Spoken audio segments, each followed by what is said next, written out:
বাবাজি ভাইরা আমার আল্লাহ তাবারাক তাআলা আল কোরআনুল মাজিদের মধ্যে ঘোষণা করলেন, ইরশাদ করলেন, ফরমায়া দিলেন, আল্লাহু ওয়ালিউল্লাযিনা আমানু ইন কুনতুম মুমিনিন। আল্লাহ বলে যারা পৃথিবীর মধ্যে মুমিন হয়ে যায়, মুত্তাকিন হয়ে যায়, সলিন হয়ে যায়, সলিয়া হয়ে যায়, তাদের এই জগতে পরের জগতে কোনো বাধা বিপদ আসে না। জোরে বলেন সুবহানাল্লাহ। এরে বাবা, জগতের মধ্যে যারা মুমিন হয়, মুত্তাকিন হয়, সলিন হয়, যারা নামাজি হয়, যারা রোজাদার হয়, যারা আল্লাহ ভীরু হয়, যারা আল্লাহর নৈকট্য লাভ করে, বাবারে জগতের মধ্যে তাদের মধ্যেই দেখা যায় বেশি বালা মুসিবত আসে। আল্লাহ বলে, বান্দা আমি আল্লাহ তাদের প্রতি বালা মুসিবত দিই না, আমি বাধা বিপদে তাদেরকে ফেলাই না, আমি আল্লাহ তাদেরকে পরীক্ষা করে। জোরে বলেন সুবহানাল্লাহ। আজকে তাকে দুঃখ দিয়ে পরীক্ষা করব, আমি আল্লাহ আমার প্রতি তার কতটা বিশ্বাস আছে, আজকে তার কতটা ধৈর্য আছে, আমি আল্লাহ তাকে রোগ দিয়ে পরীক্ষা করব, আমি আল্লাহ আমার প্রতি তার কতটা বিশ্বাস আছে, আমার প্রতি তার কতটা ধৈর্য আছে, আমি আল্লাহ তাকে অভাবী বানায়া আমি আল্লাহ পরীক্ষা করব, আজকে আমার উপরে তার কতটা বিশ্বাস আছে, আজকে আমার উপরে তার কতটা ভক্তি আছে, তার কতটা মহব্বত আছে, আমি আল্লাহ তাকে পরীক্ষা করব। আমি একমাত্র তাকেই পরীক্ষা করি আমার যে মুমিনতা অর্জন করে। জোরে বলেন সুবহানাল্লাহ। বাবাজি ভাইরা, জগতের মধ্যে যারা গুনাহে লিপ্ত হয়ে যায়, জগতের মধ্যে যারা সুদ খেয়ে পেটকে ভরপুর করে নেয়, জগতের মধ্যে যারা ঘুষ খেয়ে আপনার জমি জায়গা অট্টালিকা বানিয়ে নেয়, জগতের মধ্যে যারা মিথ্যা কথা বলে, নামাজ পড়ে না, রোজাও করে না, হজও করে না, সারা জীবন অন্যায়ের পথে চলে, আজকে তাদের বাবা বড় বড় রোগ হয় না, ভালো মুসিবত হয় না। যারা আল্লাহ তাবারাক তাআলার নৈকট্য লাভ করে জগতের মধ্যে চলাফেরা করে, যারা 5 ওয়াক্ত নামাজ পড়ে, যারা রোজা করে, যারা আলেম ওলামাকে সম্মান করে, আজকে তাদের বাড়িতে রোগবালা দেখা যায়। আল্লাহ বলে, বান্দারে আমি জগতের মধ্যে যারা গুনার মধ্যে লিপ্ত হয়ে যায়, যারা কাবিরা গুনাহ করে, আমি আল্লাহ তাদেরকে পরীক্ষা করি না, কারণ হইল তারা জগতের মধ্যে পাপের মধ্যে ডুবে গিয়েছে। আমার প্রতি যদি তাদের ভালোবাসা মহব্বত থাকতো, আমি আল্লাহ আমার ভয় যদি তাদের অন্তরে থাকতো, তারা কাবিরা গুনাহ করতো না। আর যারা আমাকে দেখে ভয় করে, আমি তাদের বাড়িতে বালা মুসিবত দিয়ে আমি তাদেরকে পরীক্ষা করে যে আমার প্রতি তাদের কতটা বিশ্বাস আছে। জোরে বলেন সুবহানাল্লাহ। এ বাবা, তাই আপনার বাড়িতে যদি রোগবালা চলে আসে, আপনার বাড়িতে অভাব অনটন যদি আসে, আল্লাহর প্রতি নারাজ হবেন না, কারণ আপনার বাড়িতে রোগ বালা মুসিবত এসেছে মানে আল্লাহ আপনাকে পছন্দ করেছে। জোরে বলেন সুবহানাল্লাহ। আমার দয়ার নবীজি সাল্লাল্লাহু তাআলা আলাইহি ওয়াসাল্লাম বলেছে, জগতের মধ্যে যার বাড়িতে রোগ নাই, বালা নাই, মুসিবত না, আমার আল্লাহর তরফ থেকে ওই বাড়িতে রহমত নাই। জোরে বলেন সুবহানাল্লাহ। বাবাজি ভাইরা, আজকে জগতের মধ্যে আমার ফাতেমা জোহরা রাদিয়াল্লাহু তাআলা আনহার বাড়িতে, আজকে হযরত আলী রাদিয়াল্লাহু তাআলা আনহার বাড়িতে এত অভাব অনটন ছিল রে বাবা, একদিন নয়, 2 দিন নয়, 7 দিন পর্যন্ত অনাহারে জীবন যাপন করেছে, তবু আল্লাহর প্রতি নারাজ হয় না। ইতিহাসের পাতায় লক্ষ্য করে দেখবে, আমার আলীর মতো জগতে আর কেউ গরিব ছিলেন না, কিয়ামত পর্যন্ত কেউ হবে না, তবু আজও পর্যন্ত আমার আলী রাদিয়াল্লাহু তাআলা আনহু আল্লাহর প্রতি নারাজ হয় না, কিয়ামত পর্যন্ত হবে না। জোরে বলেন সুবহানাল্লাহ। আরে বাবা, আমার আগে গোলাম মুরসালিম সাহেব উনি এসে ফাতেমা বিনতে আসাদের ঘটনা শোনায় গেলেন, আর আমি এখন বর্তমানে আপনাদের কাছে শোনাইব ফাতেমা বিনতে মুহাম্মদ সাল্লাল্লাহু তাআলা আলাইহি ওয়াসাল্লাম। সালাম। এ বাবাজি ভাইরা, আমার ফাতেমা তো জোহরা রাদিয়াল্লাহু তাআলা আনহা, ওনার আব্বা জানের নাম ছিল আমার মুহাম্মদুর রাসূলুল্লাহ সাল্লাল্লাহু তাআলা আলাইহি ওয়াসাল্লাম। ওনার মায়ের নাম ছিলেন হযরতে খাদিজাতুল কুবরা রাদিয়াল্লাহু তাআলা আনহা। বাবা নে আমার ফাতেমা তো জোহরা রাদিয়াল্লাহু তাআলা আনহা, আমার খাদিজাতুল কুবরা রাদিয়াল্লাহু তাআলা আনহার সব চাইতে ছোট কন্যা ছিল। ওনার পরে আর কোনো সন্তান ছিল না। আমার দয়ার নবী মুস্তাফা সাল্লাল্লাহু তাআলা আলাইহি ওয়াসাল্লামের বড় আদরের কন্যা ছিল, স্নেহের কন্যা ছিল, ভালোবাসার কন্যা ছিলেন, যার নাম হলো ফাতেমা রাদিয়াল্লাহু তাআলা আনহা। জোরে বলেন সুবহানাল্লাহ। বাবাজি ভাইরা, আমার ফাতেমা জোহরা রাদিয়াল্লাহু তাআলা আনহা যেই দিন জগতের মধ্যে এসেছে, আমার ফাতেমা বারে বারে দুই হাত দিয়ে মুখখানা যেন ঘেরে নেয়। আমার খাদিজা চিন্তা করে, আল্লাহ গো, আমার ফাতেমা তো জোহরা রাদিয়াল্লাহু তাআলা আনহা জগতের মধ্যে এসেছে, বারে বারে মুখ দিয়ে মুখখানা যেন হাত দিয়ে ঢেকে নেয়। ওগো আল্লাহ, আমার ফাতেমার হাতে কি কোনো অসুবিধা আছে? আমার ফাতেমার মুখে কি কোনো অসুবিধা আছে?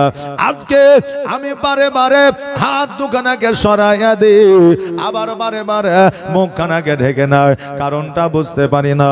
বাবারে, আজকে আমাদের মা বোনদের যখন গর্ভে সন্তান থাকে, জগতের মধ্যে যখন আসে রে বাবা, ওই সন্তান যদি কান্না না করে, ওই সন্তান যদি চোখ না খোলে, ওই সন্তান যদি হাত পা না নড়া, তবে বাবা আমাদের মা বোনেদের কত চিন্তা যেন চলে আসে।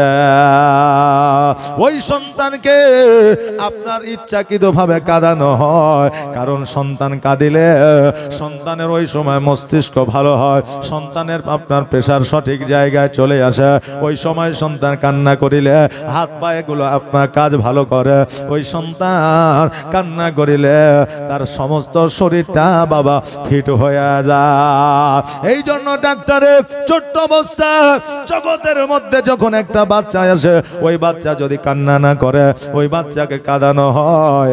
আমার ফাতেমা তো জোহরা রাদিয়াল্লাহু তাআলা আনহা বাবা মুখখানা যেন দুই হাত দিয়ে ঢেকে নেয়, ফাতেমা হাত যেন সরাই না। আমার খাদিজা চিন্তা করে, আল্লাহ গো, আমার ফাতেমার হাতে কি কোনো অসুবিধা আছে? আমার ফাতেমার মুখে কি কোনো অসুবিধা আছে? মুখে চোখে ব্যথা করে নাকি? আজকে কেন চোখে মুখে হাতখানা লাগাও? আজকে ফাতেমা মুখ থেকে হাত কেন সরাই না? এই নিয়ে আমার খাদিজাতুল কুবরা রাদিয়াল্লাহু তাআলা আনহা উনি যেন বাবা আপনার চিন্তায় চিন্তিত হয়ে আছে। আমার নবীজি যখন বাড়িতে প্রবেশ করলেন, বাড়িতে প্রবেশ করার পরে আমার খাদিজাতুল কুবরা রাদিয়াল্লাহু তাআলা আনহা জিজ্ঞাসা করে, ইয়া রাসূলুল্লাহ, ইয়া হাবিবাল্লাহ, নবী গো, আমাদের ফাতেমা, আমাদের জান্নাতের রানী, আজকে মুখখানা হাত দিয়ে ঢেকে নেয়, হাতখানা যেন সরাই না। ইয়া রাসূলুল্লাহ, আমি বারে বারে সরাইয়া দিই, কিন্তু হাতখানা আবার মুখের মধ্যে নিয়ে চলে যায়। নবী আমার বলে, খাদিজা, তুমি চিন্তা করিও না, চিন্তা করিও না খাদিজা, আজকে ফাতেমার কোনো রোগ নাই, বালা নাই, মুসিবত নাই। আজকে ফাতেমার হাতের মধ্যে কোনো ব্যথা নাই। আজকে আমার ফাতেমা মুখের মধ্যে কোনো ব্যথা বেদনা না। আজকে আমার ফাতেমা হাত দিয়ে মুখখানা এই জন্য ঢেকে নেয়, এই শৈশবকালে আমার ফাতেমা নিজের মুখখানাকে ঢেকে পর্দা করতে চায়। জোরে বলেন সুবহানাল্লাহ। খাদিজা, চিন্তার কোনো কারণ না। আমার ফাতেমা হাত দিয়ে মুখখানাকে ঢেকে পর্দায় যেতে যায়। ফাতেমা, আজকে তোমাকে আমার আল্লাহ তাবারাক তাআলা জান্নাতের রানী বানিয়েছে, আজকে সমস্ত নারীদের সরদারিনী বানিয়েছে। আজকে তুমি এই ছোট্ট বয়সে জগতের মধ্যে আসার পরে হাত দিয়ে মুখখানাকে ঢেকে তুমি নিজে পর্দা করতে চাও। এই জন্য তো আমার আল্লাহ তোমাকে জান্নাতের রানী বানিয়েছে। জোরে বলেন সুবহানাল্লাহ। খাদিজা আজকে ফাতেমার হাত দুখানা সরাইয়া দেবে না, আজকে ফাতেমা হাত দিয়ে পর্দা করবে, আজকে তার হাত খানাকে তুমি সরাবে না। আমার খাদিজাতুল কুবরা রাদিয়াল্লাহু তাআলা আনহা যখন এই কথা শুনলে, শোনার পরে বুঝতে পারলে, জানতে পারলেন, আর আমার খাদিজাতুল কুবরা রাদিয়াল্লাহু তাআলা আনহা যেন আমার ফাতেমা পুরো শরীরটা যেন চাদর দিয়া ঢেকে দিলেন। জোরে বলেন সুবহানাল্লাহ। আজকে আমার ফাতেমা তো জোহরা রাদিয়াল্লাহু তাআলা আনহা আসার পরে পরে নিজের হাত দুখানাকে নিয়ে নিজের মুখ ঢেকে আপনার পর্দা করেছে। আজকে বর্তমানে 30 বছর, 20 বছর, 25 বছর যুবতী মা বোনেরা আজকে বাবা পর্দা করে না, পর্দার মধ্যে থাকে না। আজকে মা বোনেরা বেপরদায় লিপস্টিক লাগায়া, বেপরদায় মেকআপ শেকআপ করিয়া রাস্তাঘাটে পথে মেলাতে ঘরে আজকে মারে, আজকে শরীয়তে পরপুরুষের জন্য তোমার সাজাগুজা করা হারাম। আজকে তুমি সাজাগুজা করে রাস্তা পথে ঘাটে মেলাতে ঘুরবে, তোমার গুনার খাতা, তোমার গুনার খাতায় তোমার গুনায় লিপিবদ্ধ হয়ে যাবে। মা জননী, তুমি তো জানো না বেপরদায় চলে এলে তোমার কতটা পরিমাণ গুনাহ হয়। আজকে তুমি বেপরদায় চলবা, পরপুরুষ তোমাকে দেখে আকৃষ্ট হবে।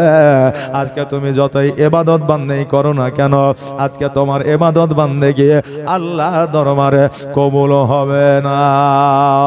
আরে মা, জগতের মধ্যে আলেম ওলামা আছে, আপনার এলাকায় আলেম ওলামা আছে, তাদেরকে মা জিজ্ঞাসা করে নিবে।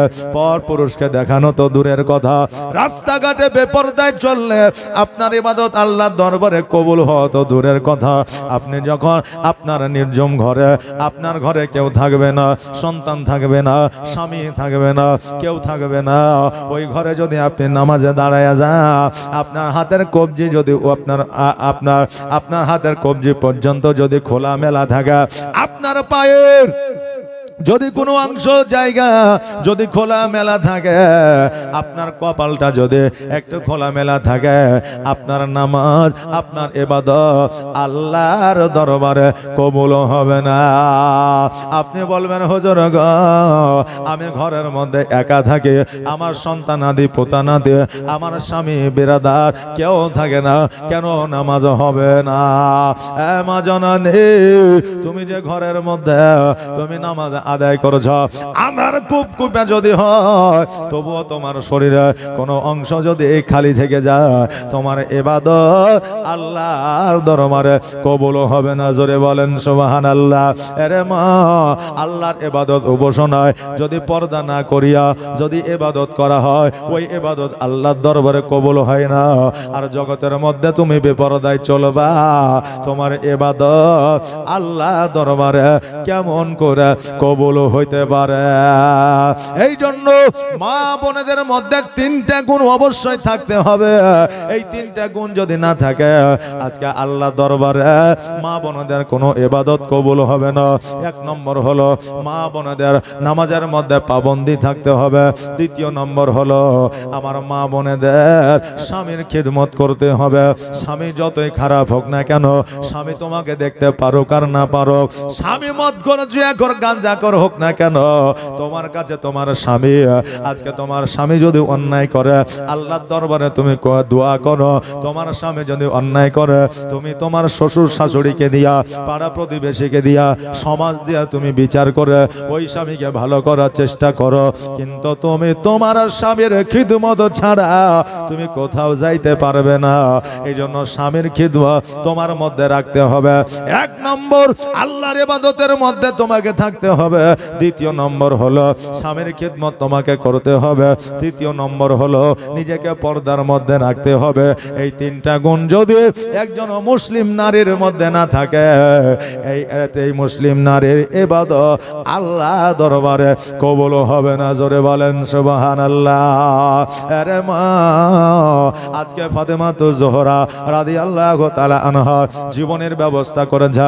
আজকে ফাতেমার জীবনী শুনবে, ফাতেমার জীবনে শুনেলে আপনার জীবন পরিবর্তন হবে। আজকে ফাতেমা জগতের মধ্যে এমন একটা নারী ছিল, এখনো পর্যন্ত ফাতেমার মতো কোন নারী জগতের মধ্যে হয় না, কিয়ামত পর্যন্ত হবে না। জোরে বলেন সুবহানাল্লাহ। আজকে ফাতেমার জীবনে শোনার পরে যদি আমার মা বোনেরা একজন যদি জীবন পরিবর্তন করে, আজকে সারা জালসা আল্লাহর দরবারে কবুল হয়ে যাবে। জোরে বলেন সুবহানাল্লাহ। বাবাজি ভাইরা, তাই আমার মা বোনেদের বলবো, আপনারা পর্দা করা, আজকে পর্দা করে রাস্তাঘাটে বাজারে চলেন।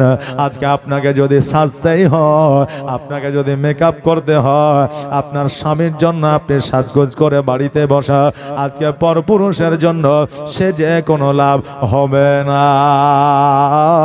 আজকে আমার মা বোনেরা স্বামীর জন্য বাবা সাজে না, আর যখন মেলাতে যায়, হাটে যায়, বাজারে যায়, তখন সেজে গোজে যেন বাজারের দিকে আগায়।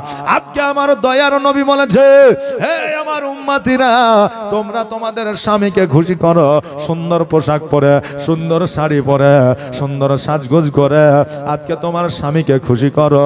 আর আজকে আমাদের আপনার 99% মা বোনেরা পরপুরুষের জন্য সাজগোজ করে রাস্তা দিয়ে যাব, ভালো শাড়ি পরবো, লোকে দেখলে কি বলবে, আজকে ভালো শাড়ি পরবো, আজকে ভালো করে সাজে গোজা আমি বাজারের দিকে যাব, নইলে আমাকে মানুষ খারাপ বলবে। আজকে পরপুরুষকে খুশি করার জন্য তুমি সাজগোজ করো। আর স্বামী যখন বাড়িতে থাকে আর তুমিও যখন বাড়িতে থাকো, তখন যত রকমের পুরানো শাড়িগুলো রাখা আছে, ওই শাড়িগুলা তুমি পরো। হয় কি হয় না বাবা? কিন্তু স্বামীর জন্য সাজা তোমার জন্য প্রযোজ্য, পরের জন্য সাজা প্রযোজ্য নয়। বাবাজি ভাইরা, আমার ফাতেমা জোহরা রাদিয়াল্লাহু তাআলা আনহা সেই সময় থেকে পর্দা করে চলেছে।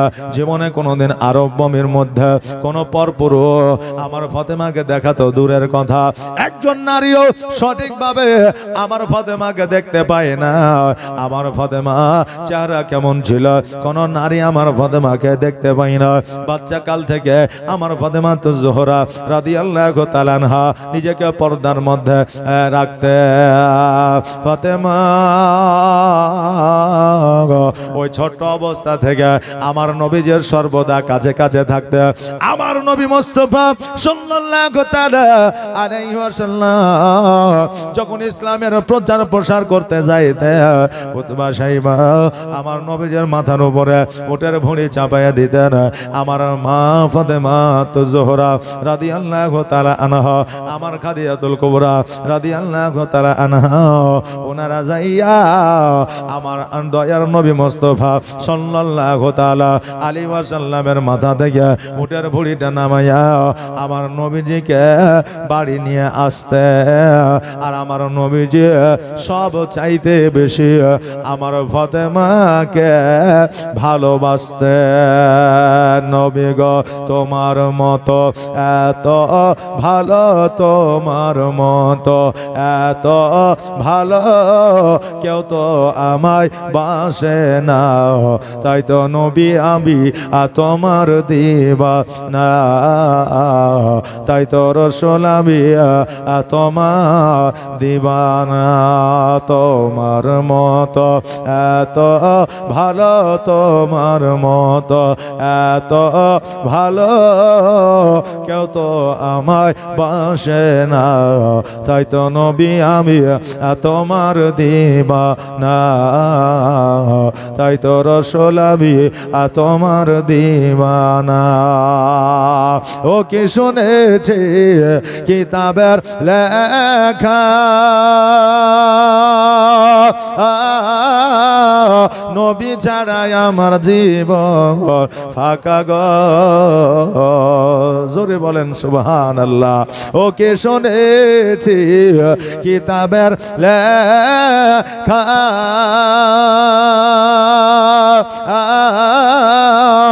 নবী নবী ছাড়াই আমার জীবন ফাঁকা গো নবীজিকে ভালো না বাসিলে নবীজিকে ভালো না বাসিলে আল্লাহ পাওয়া যাবে না তাই তো নবী আমি তোমার দিওয়ানা তোমার মতো এত ভালো তোমার মতো এত ভালো কেউ তো আমায় বাসে না তাই তো নবী আমি তোমার দিওয়ানা তাই তো রসুল আমি তোমার দিওয়ানা।